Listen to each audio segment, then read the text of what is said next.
ഗുജറാത്തിൽ നമുക്കറിയാം 30 വർഷമായിട്ട് അധികാരത്തിൽ പുറത്തു നിൽക്കുന്ന ഒരു സാഹചര്യമാണ് BJP ഉള്ളത് ഇവിടെ ഗുജറാത്തിൽ പോലും. ഇനിയിപ്പോൾ ഗുജറാത്തിൽ വരാൻ പോകുന്നു, കേരളത്തിൽ വരാൻ പോകുന്നു, ബീഹാറിൽ വരാൻ പോകുന്നു. 3 സംസ്ഥാനങ്ങൾ ഏറ്റവും പ്രധാനപ്പെട്ട സംസ്ഥാനങ്ങളിൽ. കേരളത്തിൽ ഇപ്പോൾ 2 വർഷമായിട്ട് തുടർച്ചയായിട്ട് LDF ഭരിക്കുന്ന ഒരു സാഹചര്യം കൂടിയുണ്ട്. എങ്ങനെയാണ് കോൺഗ്രസിൻ്റെ ഒരു വിലയിരുത്തൽ എങ്ങനെയാണ്?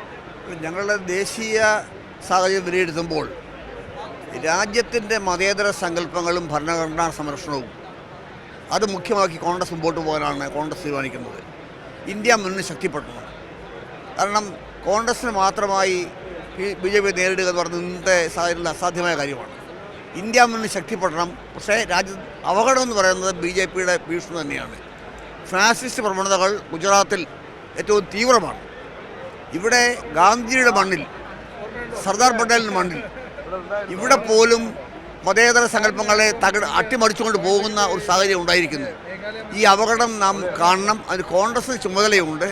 തീർച്ചയായും അഹമ്മദാബാദിലെ AIS സമ്മേളനത്തിലൂടെ മതേതര ഇന്ത്യയുടെ അടിത്തറ ശക്തമാക്കാനും ഇന്ത്യ മുന്നേ ശക്തിപ്പെടുത്താനും തീർച്ചയായും കോൺഗ്രസ് ഈ സമ്മേളനത്തിൽ മുൻകൈയെടുക്കുന്നത് പ്രതീക്ഷിക്കുകയാണ്. ഈ അടുത്തിടെ ഉണ്ടാകുന്ന വലിയ വിമർശനങ്ങൾ പ്രത്യേകിച്ച് ഹരിയാന നോക്കിയാലും ദില്ലി നോക്കിയാലും ഒരു ഇന്ത്യ മുന്നണി അലയൻസിൽ കോൺഗ്രസ് ഒരു നേതൃത്വം നൽകിയില്ല, അല്ലെങ്കിൽ അവിടെ ആം ആദ്മി സർക്കാർ താഴെയിറക്കാൻ കോൺഗ്രസ് സഹായിച്ചു എന്ന രീതിയിലൊക്കെ ഒരു വിമർശനം ഉണ്ടായിട്ടുണ്ട്. അതെല്ലാം വിലയിരുത്തേണ്ട കാര്യങ്ങളാണ്. കാരണം ഒന്നുള്ളത്, ഇന്ത്യ മുന്നണി അതേ രീതിയിൽ എല്ലാ സംസ്ഥാനങ്ങളും പ്രായോഗികമല്ല. ഇപ്പോൾ കേരളത്തിൽ ഇന്ത്യ മുന്നണി വ്യത്യസ്തമായ രീതിയിലാണ്. ബംഗാളിൽ ഇന്ത്യ മുന്നണി പരസ്പരം മത്സരിക്കുകയാണ്. തൃണമൂൽ കോൺഗ്രസും ഒരു ഭാഗത്ത്, മാർക്സിസ്റ്റ് പാർട്ടിയും കോൺഗ്രസും വേറൊരു ഭാഗത്താണ് മത്സരിച്ചുകൊണ്ടിരിക്കുന്നത്. അപ്പോൾ ഇന്ത്യ മുന്നണിക്ക് ഒരു നാഷണൽ അജണ്ട എല്ലാ സംസ്ഥാനങ്ങളും വെക്കാൻ സാധിക്കില്ല. പക്ഷേ ഇന്ത്യ മുന്നണിയിലെ കക്ഷികളുടെ മുൻഗണന എന്ന് പറയുന്നത്, കോൺഗ്രസ് അടക്കം മുൻഗണന എന്ന് പറയുന്നത് BJPയെ തോൽപ്പിക്കുക. അതിനെ വിട്ടുവീഴ്ച കാണിക്കാൻ എല്ലാവരും തയ്യാറാകണം. കാരണം ഒരു പാർട്ടിക്ക് മാത്രമായി ഇന്ത്യയിൽ BJP പരാജയപ്പെടുന്നത് സാധ്യമായ കാര്യമല്ല.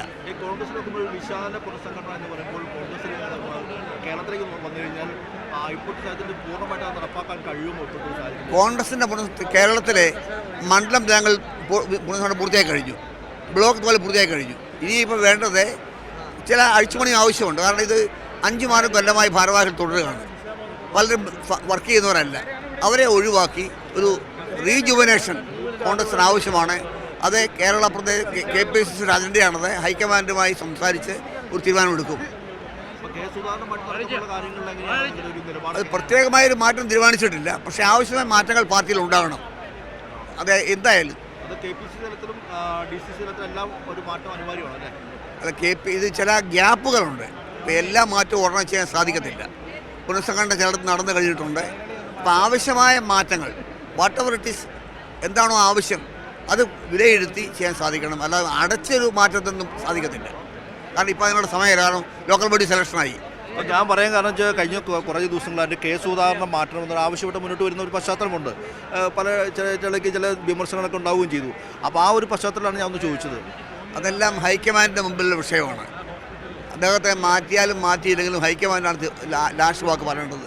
അത് ഹൈക്കമാൻഡിൻ്റെ ആലോചിച്ച് തീരുമാനിക്കട്ടെ. അത് ഞങ്ങളതിനകത്ത് ഒരു അഭിപ്രായം പറയുന്നില്ല.